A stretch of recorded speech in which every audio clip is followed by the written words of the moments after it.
are the 4 mass flow controllers and the door interlock over here.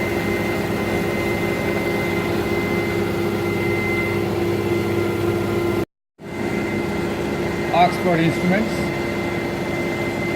reactive ion etching system, Plasmalab 800 plus. Let me introduce to this system briefly.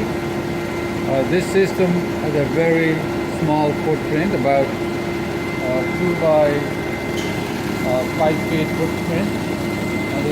The system includes a dry vacuum pump and a computer, and also a gas pod where there are 4 mass flow controllers installed.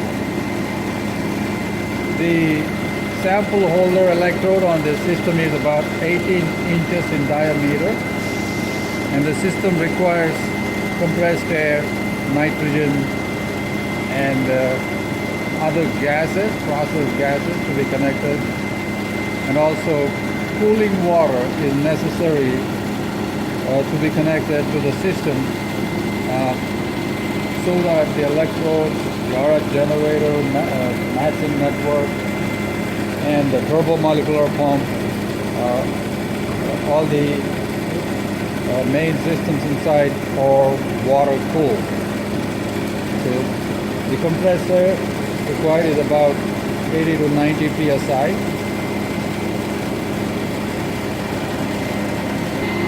The system main power is connected to this cable, which is a 5-wire lead with the 208 3-phase and a neutral and a ground.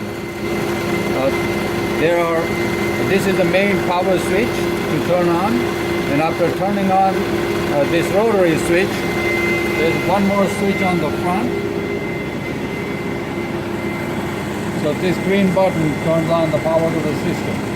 There are a couple of EMO switches, emergency off switches here. There's one here, and also the power off switch is here. The chamber, when it is to be opened, both these blue buttons, hoist buttons, are to be pressed. So it's fully controlled from this control panel here. You rotate the switch to chamber up and press it. Only when the chamber is in vent condition, the chamber can be opened. So the gases flow into the chamber through the output electrode, and this is the main connection that is allowing the gases to enter the process chamber. There is a throttle valve controller on the system, which is controlled to control the process pressure. And an RF generator is also there, along with a matching network controller. The system is controlled by a programmable logic controller, and the PLC status is indicated on the computer.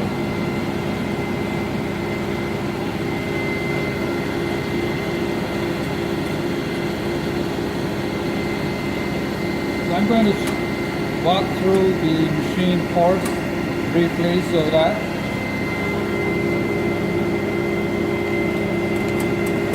the user is familiarized with the system. So there are no door interlocks on the main system. So these are the water flow switches, and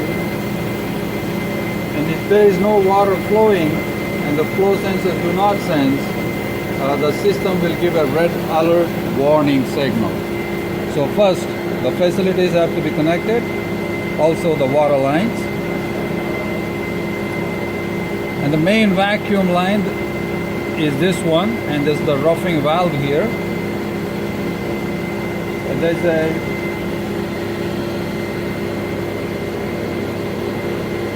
ATH 500 turbomolecular pump.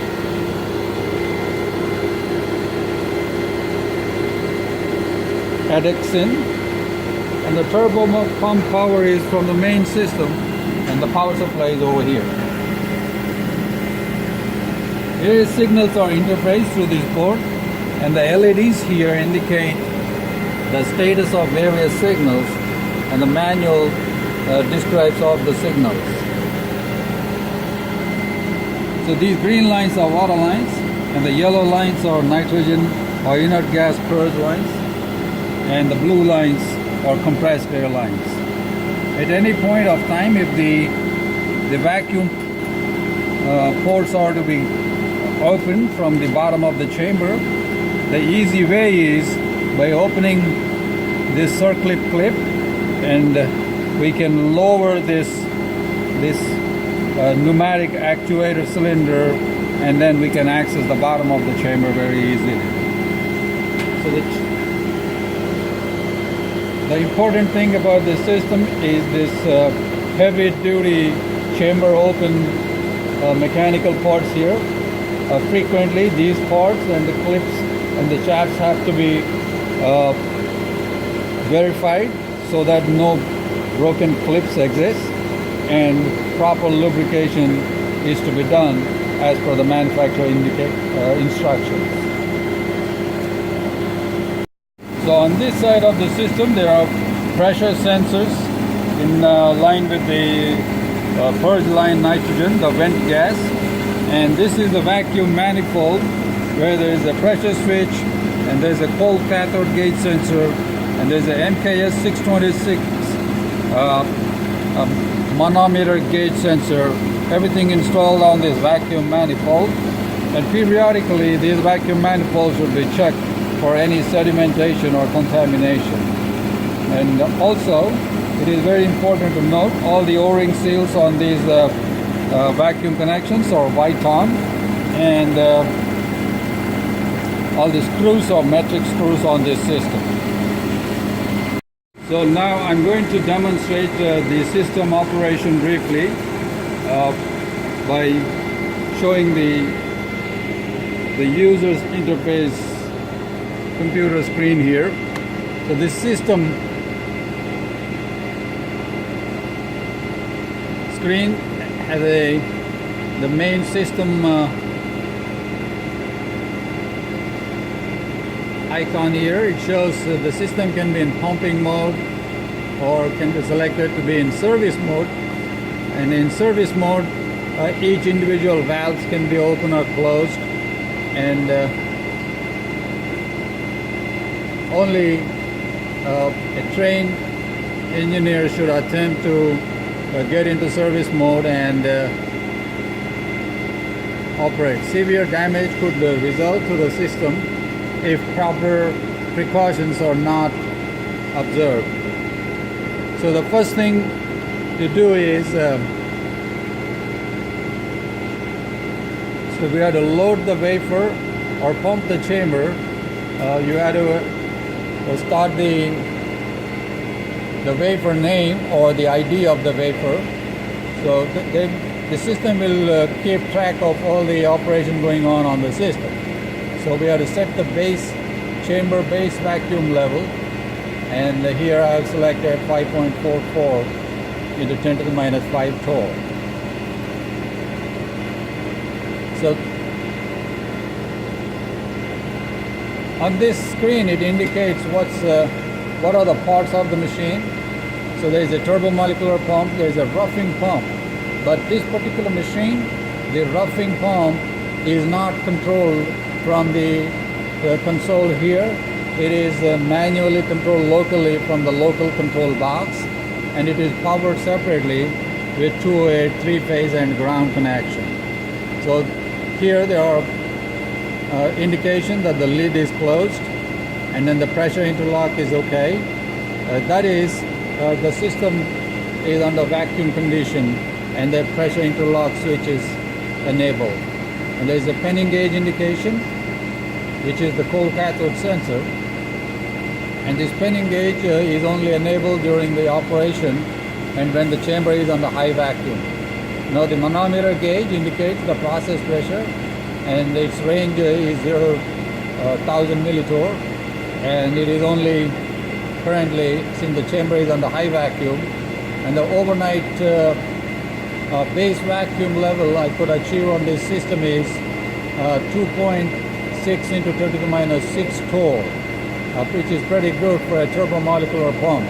And there's a turbopropellant pump nitrogen purge indication here. Right now the nitrogen is flowing, and also this is the vacuum valve for the turbo pump, and this particular valve here is the vent valve, and there is a roughing valve and a slow roughing valve here to pump which are enabled during the vacuum sequencing. Now also there are various screens. The process screen, you can edit a recipe or load a recipe from the existing recipes which are loaded here. We can select any one of them and override the existing thing, and we can start running from here.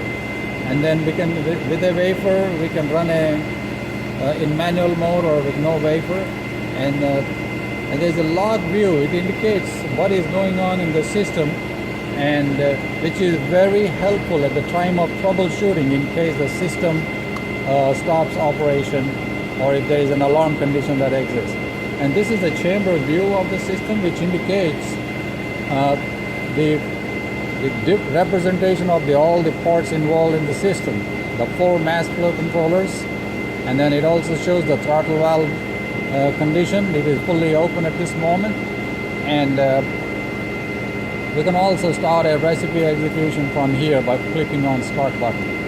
And there are various other screens for enabling the user to select tolerances, and the diagnostic screen also helps to diagnose the problems. And there are username here, and users can be added or edited and verified, and the user privileges can be selected here. And so the OPT is the username, all capital letters, and also OPT for the password is the manager mode. Now, so these two, there's a stop button here to stop at any point of time all the operation. That can be stopped from here, from the computer keyboard here, and mouse clicking. And now I want to also mention about this status line here. It indicates that the system status, the plus 15, minus 15, and plus 24 volts are working, and they are verified here. And there is an N2 vent gas. The system should always be connected to nitrogen vent gas, and if the gas pressure is not adequate, this particular green button will turn to red. The gas pod interlock, the interlock switch is on the cover lid here, and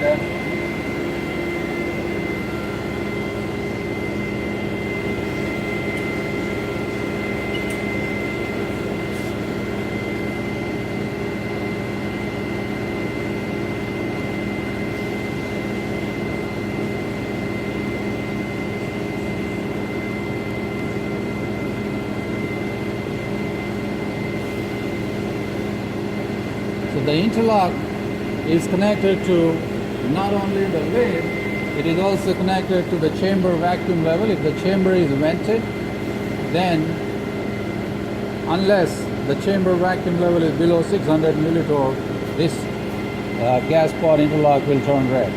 And the water flow generator, when the water is not flowing, the generator, one of the flow indications for the water flow generator will turn red.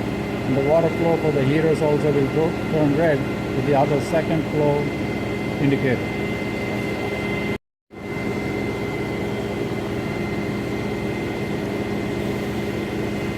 To demonstrate that the mass flow controllers are working,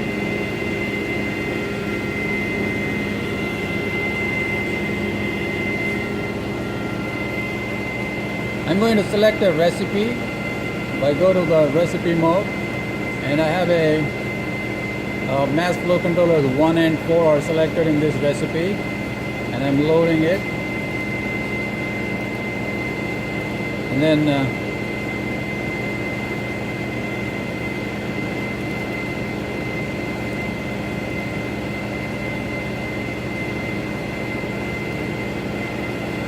so I have already started executing this recipe. Since the system is already under vacuum condition, the system is proceeding to enable the mass flow controllers to the step 2 here. And the chamber pressure is being already regulated at 70 millitorr, which is my target pressure. So once the pressure stabilizes, the step time will be enabled and the timer is now counting down. So in this recipe, I have one gas flowing into the chamber.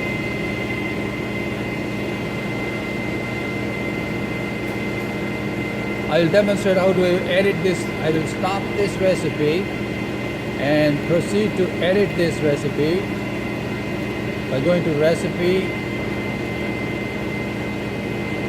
and edit, and then here we can set the values in the mass flow controllers, the RF power and the pressure and other indications here. So this is a dedicated computer connected to this machine. At no point of time the system upgradation of operating system should not be attempted.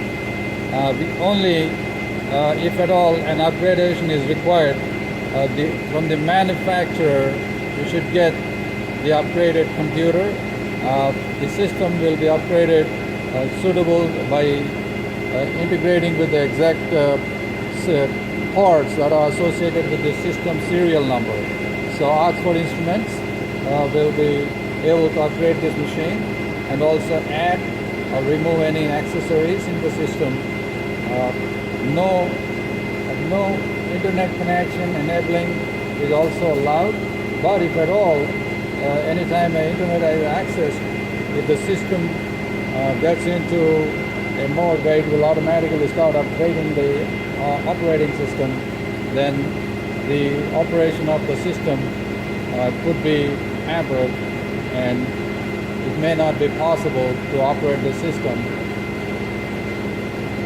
So care will be taken while operating this system in order not to tamper with the program or any of the software packages installed on the hard drive here. It is always recommended to back up the hard drive and preserve for any catastrophic problem that could result due to the failure of any parts in the computer. So now the system entered the third step where gas, the set point gas is 20 SCCM for gas 4 and 20 SCCM for gas 1. And this is the actual flow that is going into the chamber. And right now the RF plasma is enabled and the reflector power is 0. So you can see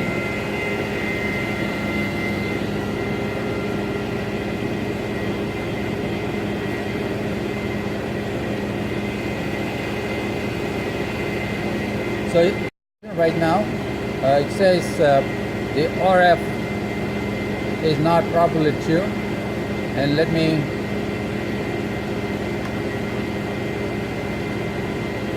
analyze what caused it.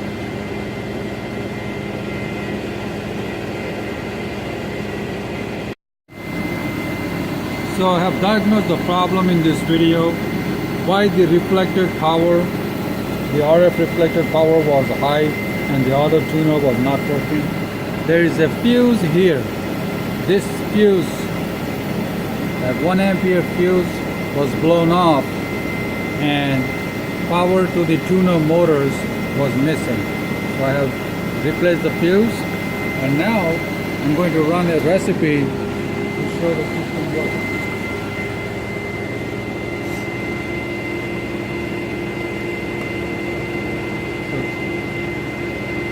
This recipe will turn on the mass flow controllers 2 and 3, and let's see how it goes.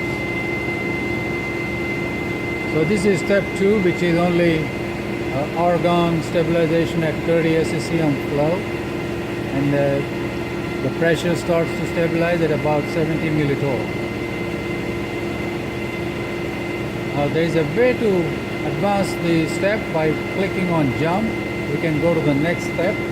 In this step, the two mass flow controllers are enabled, and the pressure is again stabilized, the flow is stabilized, and the RF, the reflected power, is heading towards 0, while the forward power is at the set point 69 watts instead of 70. And the capacitor parallel and the serial capacitor in the auto tuner, they are positioned at this. So you can see the plasma here. So this is, I'm using only argon gas for both the mass flow controllers. This is to demonstrate that the chamber is under evacuation and the gas mass flow controllers 2 and 3 are working. And the RF plasma generator is also working, and the auto tuner is working. So in order to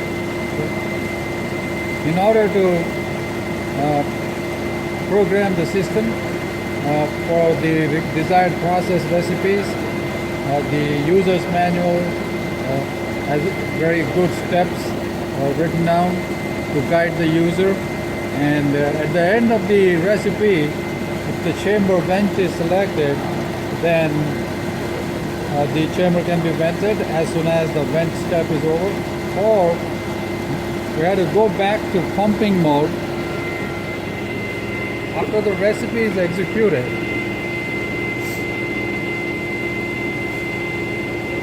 And this is the fourth step, where it is just pumping down all the residual gases inside the chamber. So the throttle valve opens fully, and the pressure is coming down as the gases are vented out of the chamber with the pump. So it shows that the end of process. So in this particular recipe, I have not enabled the chamber vent to take place. But if we want to vent the chamber, we have to go to the pumping screen. So before venting the chamber, right now the chamber is in the evacuate mode. You have to first stop the pumping down and then vent the chamber. So as soon as we stop, the penning gauge or the cold cathode gauge is turned off, and the system is ready to be vented. So I'm going to vent the chamber. So in the cycle for venting the chamber, it involves a couple of steps. First,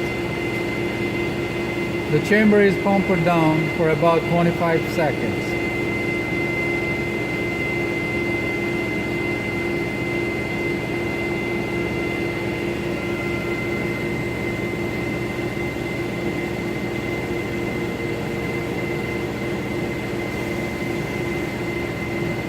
Now the gate valve for the high vacuum valve and the throttle valve are closed.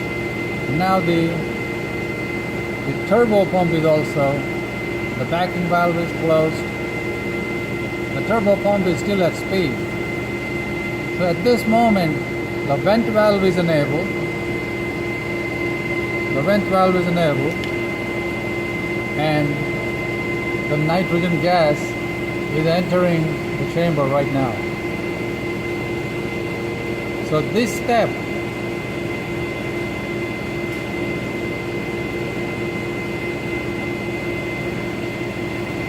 once the chamber is totally vented, we can see currently the process is venting to atmosphere. And then there's a vent time left. So there's an additional 3 minutes of time desired for the chamber to fully vent. So that's what is going on.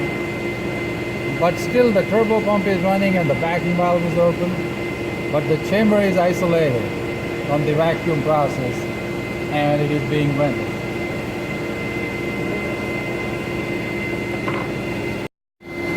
Fully vented, you rotate this chamber up position, and we have to press these two buttons in order the chamber door to open. So still this is only enabled after the 3-minute cycle is over.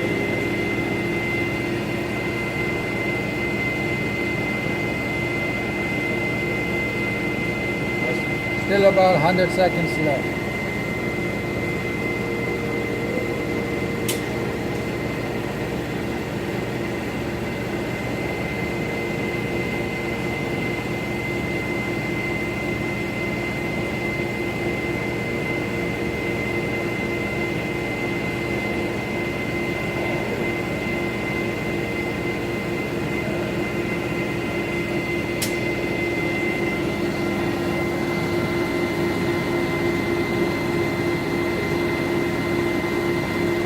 So, by pressing both the hoist buttons, so the chamber door is opening.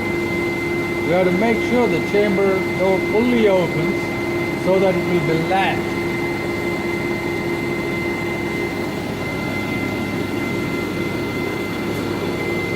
So this is the 18-inch diameter sample holder table. It has a quartz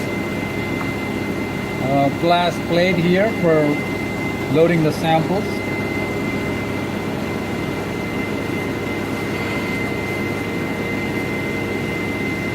So the user's manual has the recommendations that time to time this whole chamber needs to be cleaned, and also always make sure that this O-ring area is thoroughly cleaned before every time that the chamber door is open, so that no particulate matter is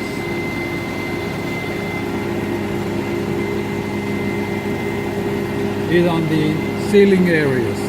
So right now I'm going to close the chamber and demonstrate.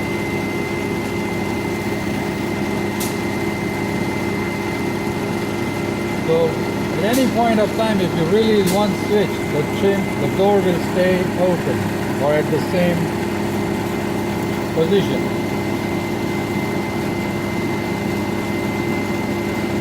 So now the chamber is fully down. So once the vent process is over, you have to stop it again and evacuate the chamber. So every time you're evacuating the chamber, you have to start with another new wafer.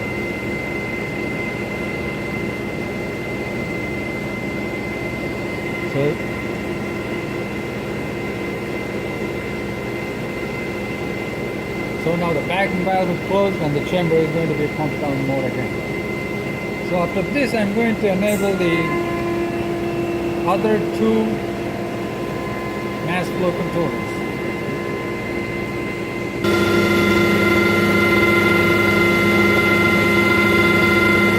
So this is the Ibarra dry vacuum pump, and this pump requires 208 three-phase power, and there's also cooling water and nitrogen. So there's a nitrogen regulator. If the flow is not adequate, the system will display that nitrogen flow is faulty. So also if the phases, the 208 three-phase lines are not in proper synchronization, this particular controller will display that the phase signals are not in proper order. Then you have to switch any two phase lines. And normally there is an initial counter, and once the counter is counting down is over, by pressing start button you can start the pump, and by pressing stop button you can stop the pump. If there is, in case of any alarm condition, if there is a buzzer or beeping, then we can turn off the buzzer and reset the alarm condition. So there are various parameters. The user's manual will be included with the system so that the system maintenance procedures can be followed by the user. The in-house gauge will not be included with the system, and also the chillers will not be included. Those two chillers are in-house chillers, and in case it is desired to buy those, please contact Big Service Sales Department. Time of shipment for the packing convenience, the turbo pump here will be disconnected and packed separately. So the new seal will be included with the system, and all these connectors will be properly labeled so that the pneumatic and the electrical connections can be restored after reinstalling the turbo pump at the final installation site. To the other mass flow controllers recipe, that is mass flow controller 1 and 4. So in order to do that, I have selected the load button here, and then I'm clicking on this, which is mass flow controller 1 and 4 recipe. So we can edit by selecting any step here. There are 4 steps at this point in this recipe, and then once you have edited or updated, you can save it by using the save button here. Save with the same name, or you can change it to any desired name. So by clicking on run, right now this new recipe is enabled, and the system is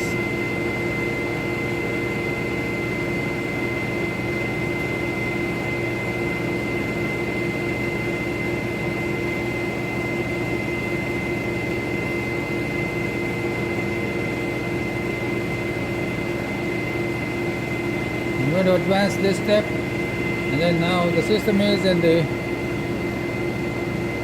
flow stabilization mode. The mass flow controllers gas 1 and gas 2 are stabilizing, and the RF turned on, and we can already see the reflected power is 1 watt, and the chamber is glowing with plasma. So this system can be reconfigured at any point of time with the recommendation from Oxford Instruments, and an Oxford engineer can add or remove any accessories that are installed on the system, such as electrode heaters or any other accessories desired by the user.